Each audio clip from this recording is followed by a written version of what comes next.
உலக செவிலியர் தினம் குறித்து உரை வழங்குகிறார் நாகப்பட்டினம் EGS பிள்ளை செவிலியர் கல்லூரி உதவி பேராசிரியர் ஆர் கீர்த்தனா அவர்கள். உடன் பங்கேற்போர் எம் நந்தினி, ஆர் ஐஸ்வர்யா ஆகியோர்.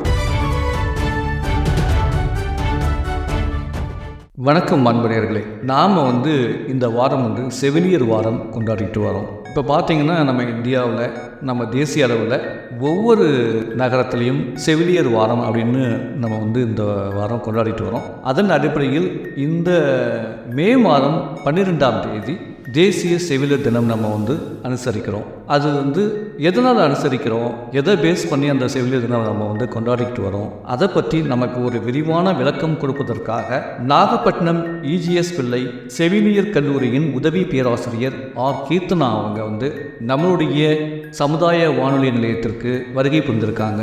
வணக்கம் மேடம். வணக்கம் சார். உங்களை பற்றி கொஞ்சம் அறிமுகப்படுத்திங்க மேடம். நீங்கள் பேசிக்காக எங்கே படிச்சிங்க, உங்களுடைய பணிகள், பள்ளி மற்றும் கல்லூரி, அதை பற்றி கொஞ்சம் சொல்லுங்களேன். நான் BSc nursing Vinayaka mission medical college of nursing காரைக்காலில் முடித்தேன். 4 இயர்ஸ் கோர்ஸ் தான் இது. நெக்ஸ்ட்டு 1 இயர் சென்னையில் new life children's multi speciality ஹாஸ்பிட்டலில் ஒர்க் பண்ணேன். அந்த டைம் நெக்ஸ்ட் ப்ராசஸிங்கில் கோவிட் வந்துடுச்சு. So next teaching side move ஆகலான்னு சொல்லிட்டு டீச்சிங் சைட்லேயுமே நர்சிங் கேரு அதை பற்றி எக்ஸ்பிளைன் பண்ணலாம் பசங்களுக்கு, அது தொடர்ந்து பண்ணலான்னு சொல்லிட்டு திரும்ப விநாயக மிஷன் காலேஜ் ஆஃப் நர்சிங்லேயே நர்சிங் டியூட்டராக ஜாயின் பண்ணேன். ஒரு 1 இயர் அங்கே இருந்தேன். நெக்ஸ்ட்டு அங்கேயும் பிஜி கம்ப்ளீட் பண்ணேன். பிஜியில் மெடிக்கல் சர்ஜிக்கல் நர்சிங் சூஸ் பண்ணி அந்த ரிகார்டிங் ஆஃப் டீச்சிங்காக பிஜி கோர்ஸ் அப்ளை பண்ணேன். ஸோ அதுவுமே பிஜி கிடச்சிது. நெக்ஸ்ட்டு பிஜி முடிச்சுட்டு இங்கே EGS பிள்ளை காலேஜ் ஆஃப் நர்சிங்கில் இப்போ நான் அசிஸ்டன்ட் ப்ரொஃபஸராக ஒர்க் பண்ணிகிட்டு இருக்கேன். சரிங்க மேடம். நம்ம இப்போ ஒவ்வொரு வருஷமும் மே மாதம் 12ஆம் தேதி உலக செவிலியர் தினமாக நம்ம கொண்டாடிட்டு வரோம். இந்த உலக செவிலியர் தினம் அப்படிங்கிறது எப்போ உருவாகச்சு, இது எதனால் உருவாகுச்சு? இது மோஸ்ட்லி ஃப்ளாரன்ஸ் நைட்டிங்கேல் பர்த்டே தான் நம்ம நர்சஸ் டேவாக செலிப்ரேட் பண்ணிட்டு வரோம். இவங்க 1954 தான் இது நம்ம இன்டர்நேஷ்னல் நர்சிங் கவுன்சில் அப்ரூவ் பண்ணாங்க.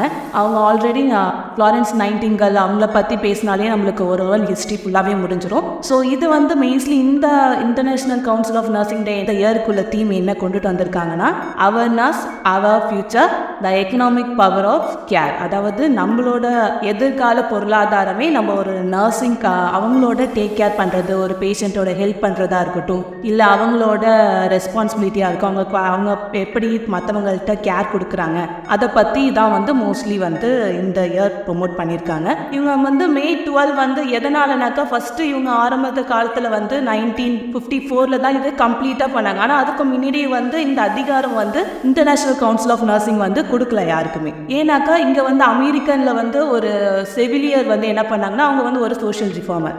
ஆனால் அவங்க தான் நெக்ஸ்ட் நம்ம ஃப்ளாரன்ஸ் நைட்டிங்கேலுக்கு நர்சஸ் டேக்கு இது மாதிரி நம்ம ஒரு 4 நர்சஸ்க்குன்னு கொண்டுட்டு வரணும்னு சொல்லிட்டு அவங்க முன்னெடுத்து வச்சது தான் இந்த நர்சஸ் டேவாக உருவாகி வந்துச்சு. ஸோ அதை ஃபாலோ பண்ணி தான் பேஸ் பண்ணி நம்ம இது 204வது நர்சஸ் டேவாக நம்ம இந்த உலகத்தில் கொண்டாடிட்டு வரோம் சார். ஐரோப்பாவில் நடைபெற்ற ஒரு கிரிமியன் போரில் இரவு நேரத்தில் அவங்க ஃப்ளாரன்ஸ் இந்த விலக்கேறிட்டு போய் அந்த இராணுவ வீரர்கள் ஒருத்தரை கூட ஒரு உயிர் கூட சேதமாகக்கூடாது அப்படிங்கிற ஒரு மிகப்பெரிய ஒரு தன்னம்பிக்கையோட, ஒரு ஆர்வத்தோட அப்படின்னு நம்ம சொல்லலாம். ஒவ்வொருத்தரையும் நம்ம காப்பாற்றணும் அப்படின்னு கொண்டு போய் அதுவே அந்த படை வீரர்கள் அத்தனை பேருமே அவங்க காப்பாற்றி விட்டாங்க அப்படின்னு சொல்லலாம். அதை பேஸ் பண்ணி தான் நம்ம இதை அனுசரிச்சுட்டு வரோம். அப்படி தானே? இப்போது ஒரு செவிலியருடைய பொதுவான பணிகள் அப்படின்னு சொன்னோம்னா என்ன? செவிலியர்களோட பொதுவான பணினாக்கா அவங்களோட பேஷண்ட்டுக்கு அவங்க என்ன முக்கியத்துவம் கொடுக்குறாங்க, என்ன மாதிரியான அவங்களுக்கு உதவி பண்ணுறாங்க, கேர் கொடுக்குறாங்க. இப்போ எல்லா டைமும் டாக்டராகவே இருக்க முடியாது. ஸோ அவங்க கூட 24 மணி நேரமும் இருக்கிறது யாருனாக்கா ஒரு நர்ஸ் தான் இருக்கிறாங்க. ஸோ நர்ஸோட ரெஸ்பான்சிபிலிட்டின்னு பார்த்தீங்கன்னாக்கா அவங்களுக்கு முக்கியத்துவம் எதுனாக்கா பேஷண்ட்டோட ஹெல்த்தை நம்ம இம்ப்ரூவ் பண்ணுறது. அவங்க அந்த குவாலிட்டியாக இருக்கட்டும், இல்லை அவங்களுக்கு இல்லை நம்ம ஒரு பேஷண்ட்டை 3வது ஆளாக அவங்க நினச்சி பார்க்காம தனக்கு ஃபேமிலியில் ஒருத்தவங்க அப்படின்னு சொல்லிட்டு அது மூலமாக அவங்க கேர் கொடுக்கறது. கேருன்னு பார்த்தீங்கன்னாக்கா ஒரு ஏனோ தானோ கேருன்னு இல்லாமல் அவங்களுக்கு என்ன ஆகுது, என்ன பிரச்சனை இருக்குது, என்ன ப்ராப்ளம்லாம் ஃபேஸ் பண்ணிட்டு இருக்காங்க, என்ன சிம்டம்ஸ் இருக்குது, அது எல்லாமே அவங்க அசஸ் பண்ணி அதுக்கு தகுந்த மாதிரியான கேர் கொடுத்துட்டு வராங்க சார். அது மட்டும் இல்லாமல் பேஷண்ட்டுக்குன்னு பார்த்தீங்கன்னாக்கா நம்ம ஒரு ஹார்ஷாக எதுவும் பேசக்கூடாது.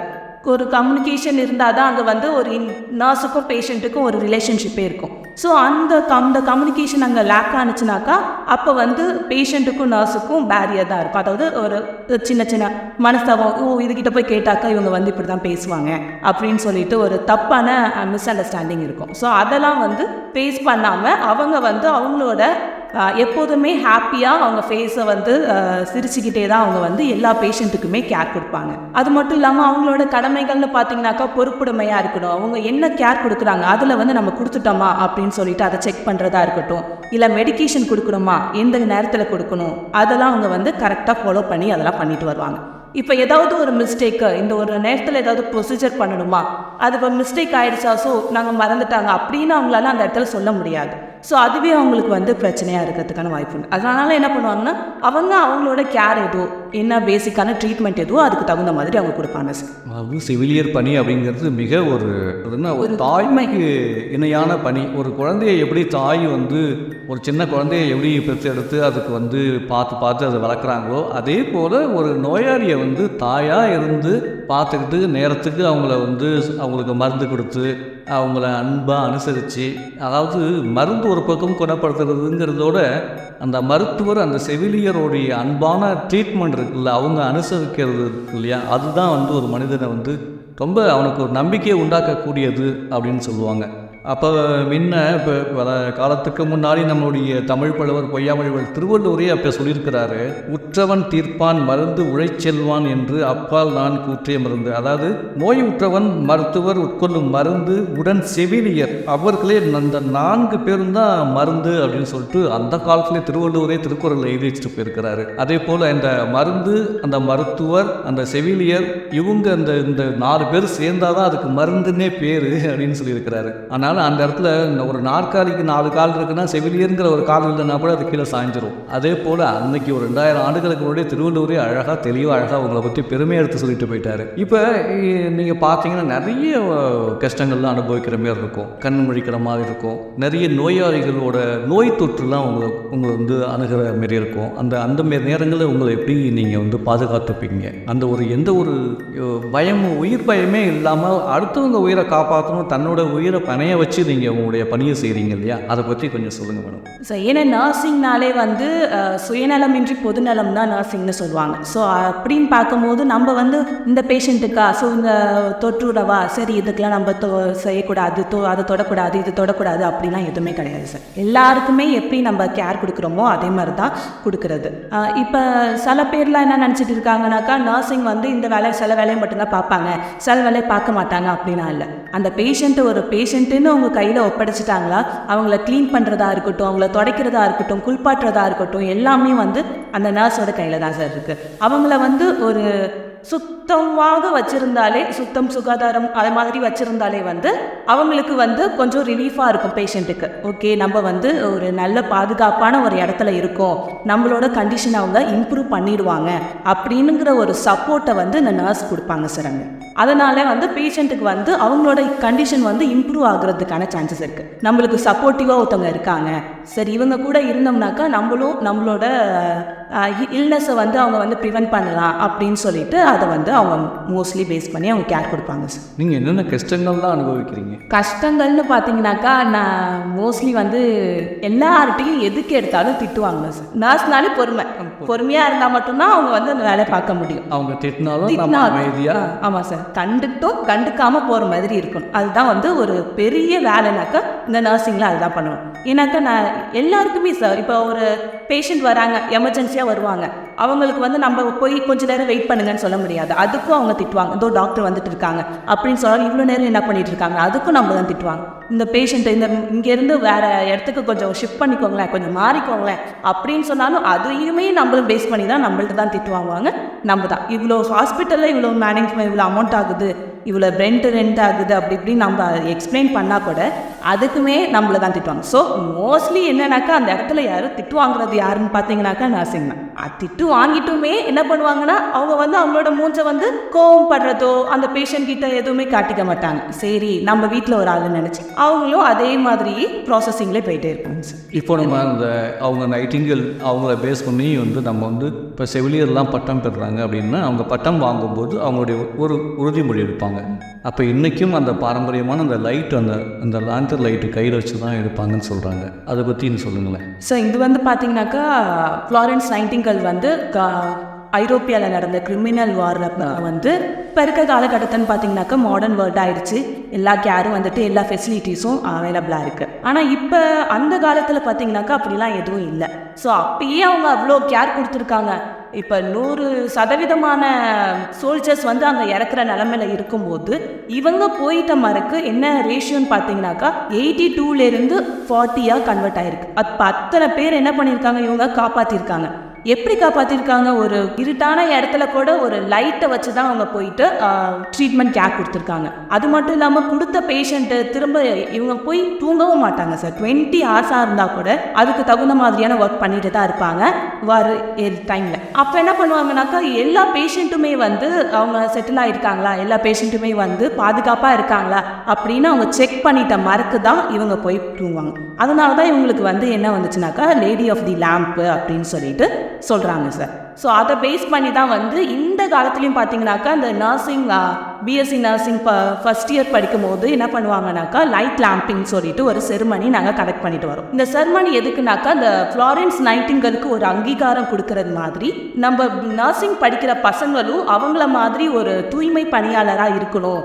அதுக்காக தான் வந்து இந்த லேம்ப் லைட்டிங் பண்ணுறாங்க. அந்த லேம்ப் லைட்டிங் என்ன பண்ணுவாங்கன்னாக்கா சார் ஒரு 4 பேர் ஹெட் யார் வேணால் இருக்கலாம் சார், பிரின்சிபலாக இருக்கலாம், இல்லை வந்து ஹாஸ்பிட்டல் மேனேஜ்மெண்ட்டில் இருந்து கூட இருக்கலாம். ஸோ அவங்க இருந்து 4 பேர் வந்து நம்ம ஸ்டூடெண்ட்ஸ் என்ன பண்ணுவாங்கன்னா ஒரு ஆளும் போய் வரிசையாக போயிட்டு இந்த லைட்டு அவங்க கையில் ஏந்திய விளக்கை வந்து இவங்களும் போய் ஏந்திக்கிட்டு அப்போ ஒரு ஸ்லோகன் சொல்லுவாங்க சார். ஸ்லோகன் சொல்லி நாங்கள் வந்து எந்த கெட்ட பழக்கத்துக்கும் ஈடாக மாட்டோம், வர பேஷண்ட்டை வந்து எங்கள் சொந்த ஃபேமிலி மாதிரியே நாங்கள் ட்ரீட் பண்ணுவோம் அப்படின்னு சொல்லிட்டு அந்த ஒரு உறுதிமொழியை வந்து அந்த இடத்துல பேஸ் பண்ணுவாங்க. அதுக்கப்புறமா தான் இவங்க வந்து கிளினிக்கல் சைடே போஸ்டிங்க்கு போவாங்க சார்.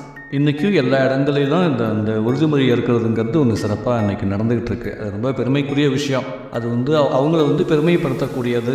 இன்றைக்கும் நம்ம அவங்கள மறக்காமல் இருக்கோம் அப்படிங்கிறதுக்காக நம்ம அதை செஞ்சிட்ருக்கோம் இல்லையா? ஆமாம் சார், கண்டிப்பாக. அதாவது தன்னலமற்ற சேவையின் மறு உருவம் அப்படின்னு சொல்லுவாங்க நம்மளுடைய மருத்துவ பணி. அந்த கரோனா காலங்களில் உங்களுடைய பணியெல்லாம் எப்படி இருந்திருக்கும்? ஸோ கொரோனா டைம்னு பார்த்தீங்கன்னா அது ஒரு குரூஷியலான டைமு. ஏன்னாக்கா வந்து அது வந்து ஒரு ஒதுக்கப்பட்ட ஒரு இது, அதாவது உங்கள் ஃபேமிலி மெம்பர்ஸாக இருக்கட்டும், அவங்க ஃப்ரெண்ட்ஸாக இருக்கட்டும், யாருமே போய் உள்ளே போய் ட்ரீட்மெண்ட் கொடுக்கறது இல்லை. ஏன்னா அவங்க வந்து ஐசோலேட் பண்ணி வச்சுருக்காங்க ஒரு தனியான ஒரு ரூமில், தனிப்பட்ட, ஏன்னா மற்றவங்களுக்கு தொற்றிடும் அப்படின்னு சொல்லிட்டு அவங்க ஐசோலேட் பண்ணி வச்சுருந்தாங்க. ஆனால் வந்து நர்சஸ் வந்து இல்லை, நர்சஸாக இருக்கட்டும், டாக்டராக இருக்கட்டும், ஸோ எல்லாருமே என்ன பண்ணாங்கனாக்கா அவங்களோட ஹெல்த்தை கூட அவங்க இஷ்யூஸை கூட அவங்க வந்து கேர் பண்ணிக்காமல் போயிட்டு அவங்க வந்து எல்லா பேஷண்ட்டுக்கும் வந்து ட்ரீட்மெண்ட் பண்ணாங்க சார், கேர் கொடுத்தாங்க.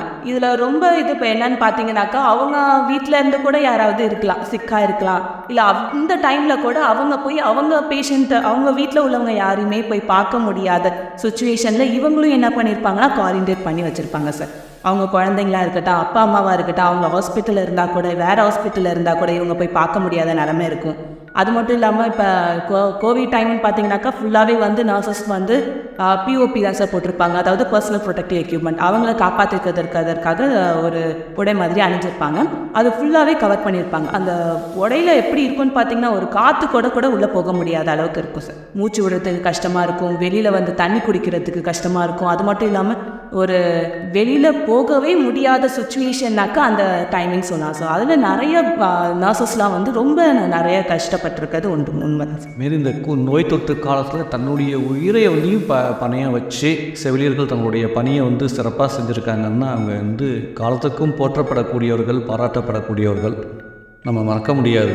அவங்களுடைய பணிகள்லாம் என்றைக்குமே சிறப்பான பணி, மகத்தான பணின்னு சொல்லலாம், ஒரு புனிதமான பணின்னு சொல்லலாம். இன்றைக்கி மக்களுக்கு நீங்கள் என்ன சொல்ல வரீங்க?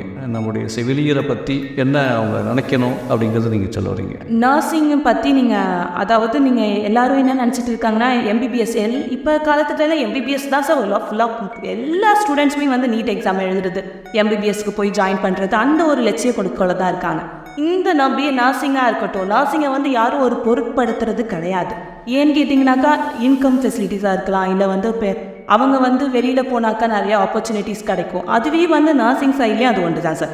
இப்போ ஃபாரின் ட்ரை பண்ணுறாங்களா, அப்ராட் போகிறாங்களா, அதுக்குமே வந்து நர்சிங் வந்து ஒரு பெரிய இதாக சப்போர்ட்டிவாக தான் இருக்குது சார். நர்சிங்னு பார்த்தீங்கன்னாக்கா வந்து நம்ம வேலை இல்லைன்னு கூட சொல்லிட முடியாது. ஒரு கிளினிக்கில் போனால் கூட நர்சிங்க்கு வாய்ப்பு உண்டு தான் சார். ஒரு 5,000 இருக்கலாம், நீங்கள் ஒரு 1 lakh இருக்கலாம். ஸோ அதே மாதிரி கூட நம்மளோட ஃபெசிலிட்டிக்கு தகுந்த மாதிரியான வாய்ப்புகளை வந்து அமைச்சு கொடுக்குது சார் நர்சிங் ப்ரொஃபஷனுங்கிறது. இன்றைக்கி காலகட்டத்தில் பார்த்திங்கன்னா மருத்துவர்கள் அதிகமாக நிறைய காலேஜஸ்லாம் இருக்குது, மருத்துவர்கள் நிறைய உருவாகிக்கிட்டே இருக்காங்க. நிறைய டிஃபார்மு முடிச்சுட்டு நிறைய ஃபார்மசிஸ்ட்லாம் உருவாகிட்டு இருக்காங்க. ஆனால் செவிலியர் அப்படிங்கிறது குறைவாக இருக்காங்க அப்படின்னு நீங்கள் நினைக்கிறீங்களா? அதில் வந்து மற்ற இளைஞர்கள் இப்போ முடிச்சுட்டு இந்த கல்லூரிக்கு நுழையிறவங்க அந்த செவிலியர் கல்லூரிக்கு போகணும் அப்படிங்கிற ஒரு ஆர்வம் எல்லாருக்கும் வரணும் அப்படின்னு நீங்கள் நினைக்கிறீங்களா? ஆமாம் சார், கண்டிப்பாக. எல்லாருமே வந்து ஒரு அமைதியாக இருக்குவாங்களா, அந்த குவாலிட்டிஸும் மட்டும் இருந்தால் மட்டும்தான் நர்சிங் படிக்கணும் அப்படின்னு திங்க் பண்ணுற நிறைய பேர் இருக்காங்க.